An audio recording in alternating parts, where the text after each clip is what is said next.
However, I'm hopeful and I'm actually quite optimistic. I think humanity has been, as with everything else, as with all species, we are an evolving species, right? And if you can think of everything as being part of an evolutionary system, then I know that there's a beginning and an end of each cycle of evolution. I think that if we can look at the so-called financial capitalist system, the evolution of it, we are looking at the hospicing of it. We're at the ends of this so-called capitalist system, or the classic capitalist system, and which has actually activated all these issues that you're laying out here, the busyness and the lack of focus and attention to what is within us. And it is no surprise that we're having this conversation. It's no surprise that this conversation is happening everywhere else, where now we're considering what it means to be human and what are the inner development goals that we have to now develop in order to become self-aware. And the word community is coming up more and more in conversations, where we are trying to figure out, what does it mean to be in community? What is a good community? What are the values that make up a community? And we're no longer looking at ourselves in communities of like-minded people, although that's where we are, right? In our social media and all of that, we're in these silos.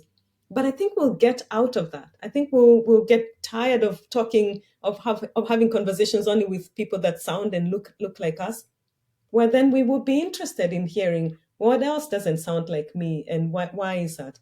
And so I think if you look back historically to humanity, these values of Ubuntu that I'm talking about, they're not so far removed from, say, 2 or 3 or 4 generations ago, where people were living in smaller communities, where people were living in they understood their place, in the physical location where they were. And then, of course, we built these urban centers, and we grew out of that, and grew into the cities, and grew into a whole other financial system that dictates our time. 8 to 5 is a working time, and school is from this time to this time, and these are the amount of years that you have to spend learning a certain thing. There was no end to learning, for example, just 3 or 4 centuries ago, where a trade was something you learned for the rest of your life.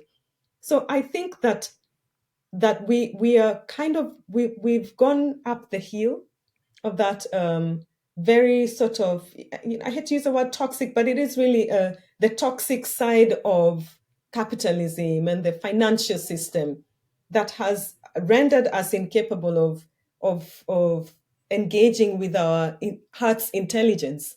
And now we're looking back and thinking to ourselves, well, hang on a second, I have all these feelings that I've not really dealt with. I've got all this trauma that maybe I need to sit down with and wonder about. I've got this impulse to react in a particular way that isn't pleasant to others, and also we can look at the world itself, the kinds of conflicts that we have, or the wars that we have, the education system that is failing our young kids. All of these, we're calling them, sort of the polycrisis. It is a reflection of our evolution. We are at a tipping point where we now have to bust out of this cocoon that we've created, this illusion of money will solve every problem that we have.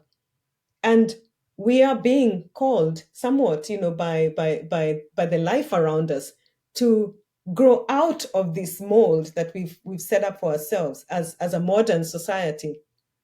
And there is the fear to grow out of something that you're used to. And so I think that is where we are at. We're resisting the growth that we must do no matter what. But we're no longer comfortable in the cocoon, right? So it's the caterpillar before it bursts out of the cocoon. I'm sure it's no longer comfortable in that space. No matter what it does, it must, burst out and fly. So what's it going to take? Whose hands are we going to be holding? And who are we going to be seeking help from in order to actually get out of the crack? Once the cracks are cracking, right? The cocoon is cracking. So how do we get out? And it's a question of how do we get out with full knowledge that courage, courage to understand that we're capable of going through this human evolution, the next step of being human. And I think, to me, that is both exciting and frightening, but I'm also aware that it's an evolution and maybe has happened in the past. But I think this is where we're at, and we must admit and accept that we are continuously going to be in this process of evolving. We're not there yet. So Ubuntu actually is the word itself means being human. It's a process. There's not an end to being human. We are continually going to go through this process of becoming better versions of ourselves and finding what that potential is that creates these conditions for us to become better at being human and connecting with each other.